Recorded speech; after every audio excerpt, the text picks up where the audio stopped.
Assalamualaikum warahmatullahi wabarakatuh. Haji Mamesi te watashi wa Rahadian desu. SMKN 1 Cimahi Karades. Dozo yoroshiku. Dalam tugas bahasa Jepang kali ini, saya akan membuat video tentang materi menyatakan keberadaan tempat dan pernah atau belumnya ke tempat tersebut. Yang pertama saya akan bahas yaitu 1. Menyatakan keberadaan tempat. Menjelaskan kondisi tempat, biasanya kita memakai kata sifat. Kali ini kita akan mempelajari bagaimana cara untuk menjelaskan kondisi kota atau desa. Setiap kanji memiliki makna masing-masing, dan biasanya nama daerah Jepang ditulis dengan gabungan kanji. Berarti setiap nama daerah di Jepang memiliki makna masing-masing. Misal, Tokyo ditulis dengan terdiri dari kanji timur dan ibu kota. Contoh lain, kota Osaka yang ditulis dengan memiliki makna besar, memiliki makna lereng atau tanjakan.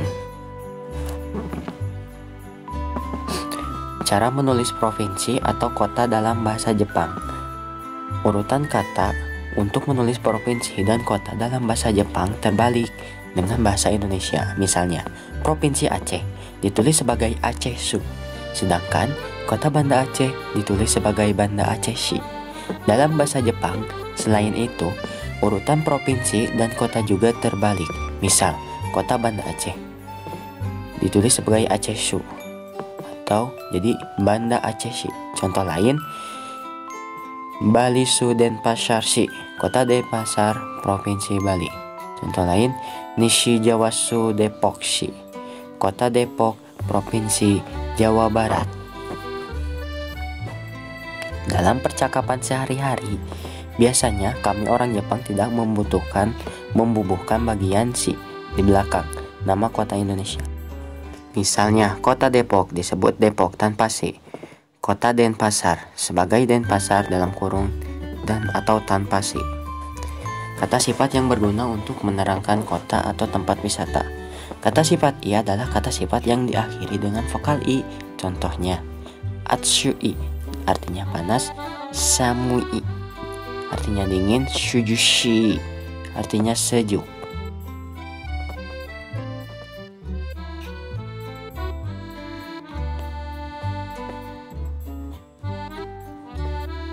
Cara menjelaskan kondisi kota atau tempat secara positif.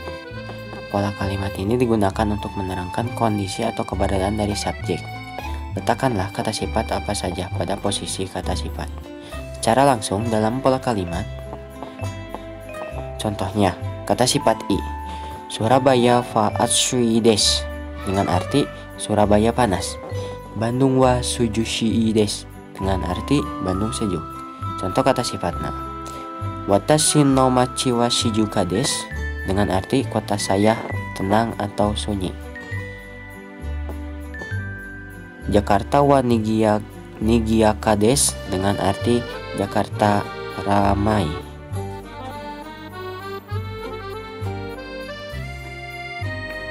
Cara menjelaskan kondisi kota atau tempat secara negatif. Dalam kalimat ini, perubahan bentuk terjadi pada akhir kata sifat. Sesuai jenis kata sifat untuk membuat kalimat negatif dengan kata sifat akhiran i dihilangkan dan ku arimasen atau kunai desu dibubuhkan di belakang kata sifat i. Sedangkan kata sifatnya langsung saja dibubuhkan dengan dewa arimasen di belakangnya tanpa mengalami perubahan bentuk. Contohnya kata sifat i, akhiran i dihilangkan dan ku wa arimasen atau kunai desu dibubuhkan. Contohnya atsui dengan arti panas, Atsuku wa arimasen atau kunai desu dengan artinya tidak panas. Contohnya kata sifatnya, dewa arimasen dibubuhkan di belakang kata sifatnya. Nigiyaka dengan arti ramai. Nigiyaka dewa arimasen dengan arti tidak ramai. Cara menjelaskan kota atau tempat yang bagaimana dalam frasa.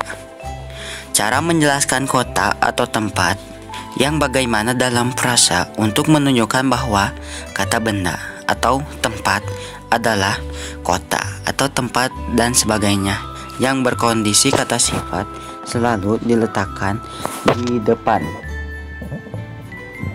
atau tokoro dan sebagainya untuk menerangkan kondisi kota atau tempat dan sebagainya tersebut. Maci memiliki makna kota, sedangkan tokoro memiliki makna tempat. Secara keseluruhan, dalam pola kalimat ini, kata sifat i tidak mengalami perubahan bentuk, sedangkan kata sifat na dibubuhkan dengan na di belakangnya. Contoh frasa, kata sifat i diletakkan di depan atau maci tokoro.